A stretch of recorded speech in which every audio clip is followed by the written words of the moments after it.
Сәлем барлықтарыңызға. Бұл видеода 2023-24 оқу жылында өткен ауыл олимпиадасы 10 сынып бірінші кезең екінші есепті шығарамыз. 7-ден 1 бөлшегін шексіз периодты бөлшек түрінде көрсетуге болады дейді. 1-ді 7-ге баған түрінде бөліп жіберсек, 1-дің ішінде жоқ, 0 бүтін болады. Қасына 0 жазамыз, 10-ның ішінде 7 бір рет бар. 7-ні азайсақ 3 болды, 30-ның ішінде 4 рет бар екен, 28 болды.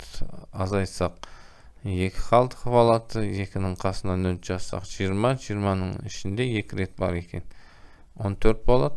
14 азайсақ 6 болды, 60-ның ішінде 8 рет бар екен, 56 болады. Енді 4 болды, 40-ның ішінде 5 рет бар екен, 35 болды. 50-ның ішінде 7 рет бар, 49. Азайсақ 1 болды. 1 болды. Бастапқыда мына жерде де 10 болды, 1 болып тұрған. Енді мына қалдықтарға қарайық. Бізде 1 деген қалдық бастапқыда. 1 деген қалдық. 1 деген қалдық қалды. Сосын 3 қалдық қалды мына жерде. 3. Мына жерде 2 қалдық қалды. Мына жерде 6 қалдық қалды. Сосын 4 қалдық. Сосын 5 қалдық. Сосын қайттан 1 қалдық, иә. Не үшін қайттан қайталанып жатыр? Өйткені 7-ге бөлгенде 7 түрлі қалдық болады. 0, 1, 2, 3, 4, 5, 6. Енді мына периодтық шексіз бөлшек болғандықтан 0 қалдық бола алмайды. 0 қалдық болатын болса, мысалға 14-ті 7-ге бөлген кезде 2-ден бар, 14 болады. 0 қалдық. Ол кезде мына шексіз болмайды екен, шекті болады, иә, ол кезде.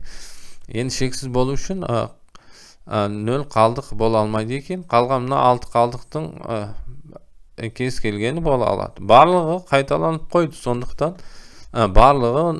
барлығы кездесіп қойды, иә. 1, 3, 2, 6, 4, 5, мына 6 қалдықтың барлығы кездесіп қойды. Енді қайталану керек. Сондықтан 7-ге бөлген кезде қалдықтары 0 мен 6-ның арасында болады.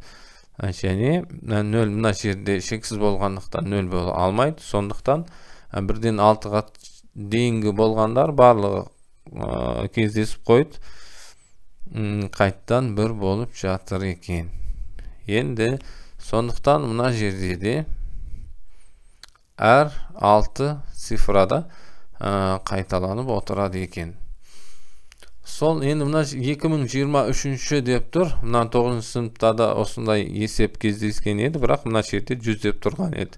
100-ді 6-ға бөліп жіберіп едік. 2023-ті 6-ға бөліп жібереміз. 20-ның ішінде 3 рет бар, 18. 22-ның ішінде тағы да 3 рет бар, 18. 43-дің ішінде 7 рет бар, 42. 1 қалдық қалды, 1 қалдық. Біріншіде 1 тұр еді, сол 1 болады жауап. Енді мысалға 2024 деп сұрайтын болса, онда қанша қалдық қалады? Енді 2 қалдық қалады, е. Екіншіде тұрған 4 болады екен. Мына біріншіде, мына екіншіде тұр.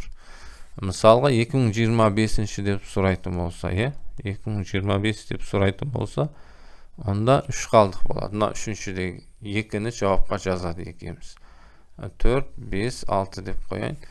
2026 деп сұрайтын болса, онда 4 қалдық болады. 4 қалдық болса, мына 8 болады жауап. 2027 деп сұрайтын болса, мысалға, онда 5 қалдық болады. 6-ға бөлген кезде.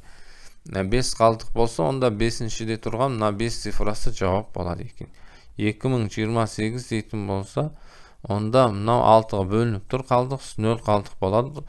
0 қалдық болған кезде қайсыны аламыз? Мына 6-шыда тұрған цифраны 7-ні алады екенбіз. Сонымен мына есеп шықты. Сау болыңыздар.